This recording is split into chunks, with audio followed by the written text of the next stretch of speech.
Welcome to my new favourite budget DSLR, the Pentax K-3 Mark II. For a crop sensor DSLR, I found this to be really good for astrophotography using the AstroTracer function. It has some very nice lenses, but quite a limited number of lenses are available for this system, so you have to choose well. But it can take some really stunning images. Now I picked up this one second hand with a kit lens for less than £400.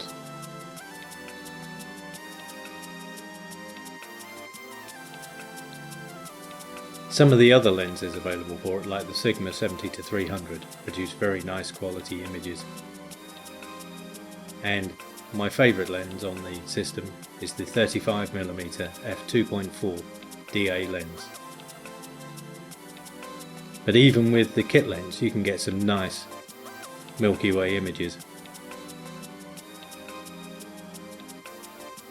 This is the 35mm f2.4 DA. I like this lens a lot. But you can also use some vintage lenses like this Tokina 135mm f2.8. And for wide field astrophotography, the workhorse of many astrophotographers, the Samyang 14mm f2.8.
Well, what can I say about this camera? I mean, it's quite old. This is 2016 and it's second hand. It was the flagship of the Pentax line and I love it. When I started out in astrophotography, I used the Canon 600D, and for Milky Ways I got myself a Canon 60, which is still a fantastic full frame camera. If you're doing Milky Way images and you really are insistent on full frame camera and you're on a budget, I still recommend the Canon 6D. There's some amazing images that can be taken with that. But one of the things that I'd been doing in my last year or so of astrophotography was tracked shots, using a star tracker to get the camera to have a longer exposure when exposing on the Milky Way. Where I live here it's not too bad, it's Bortle 4 class skies, but there's still a lot of light pollution and it creeps in, and high ISO and light pollution much harder to edit than longer exposures with light pollution. So I'm now Pentax, and there's some great advantages with this little camera. I love the fact that there's dual card slots.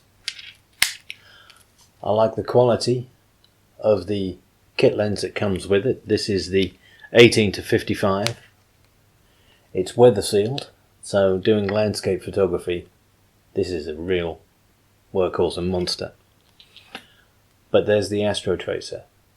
Now this version, the K-3 II, actually has the GPS module built in, but even with the ones that don't, you can buy for about £150 a GPS module that goes on top, and I believe the module is more accurate at tracking the stars than the built-in module on this.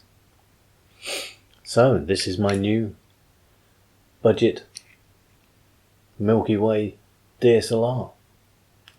What would I like better about it? Well, it's a fixed screen like the Canon 6D Mark I, and as you get older, a tilt screen would be a lot nicer. But I do like the fact that I can go out, put this on a tripod after I've calibrated it against the GPS and take tracked images. No more getting on my knees, looking up through a polar scope, polar aligning, and spending 20 minutes getting the tracker set up before I can even take a picture of the stars. Within 5 minutes I've got my tripod on, got this calibrated against GPS, and I'm taking images. Very handy if you only have a short window of opportunity before the clouds come in and ruin your night. Disadvantages of AstroTracer? Unlike using a tracer, when you use wide angle, these stars do begin to smear, and that's because of the way the light rays are actually hitting the sensor. As the sensor's moving, you get to the edge of the sensor, they can't track so accurately, so it begins to look like they're smearing out. So when you do your images, especially if you're doing a panorama, you do have to crop. But if you're starting in astrophotography, and the area of astrophotography you really are interested in is Milky Way, and you love doing landscape photography, this is definitely a worthwhile recommendation. Considering Pentax actually make cameras for astrophotography, never really see much about them. Pentax, for an old person like me, was once the main name, alongside Canon and Nikon, for most people looking for their first SLR. But now, I don't think anyone really looks at Pentax, and that's quite a shame. Definitely, if you get a chance, try one out. And if you are starting in astrophotography and you are interested in Milky Way imaging, primarily, this is definitely something you should consider. It has a great advantage as well. Its raw files can be saved in DNG format, so if you're using Lightroom and Photoshop, it just makes life so much easier. No more conversions. So for less than £500, you could get yourself a nice landscape camera that does great Milky Way images and is easy to use.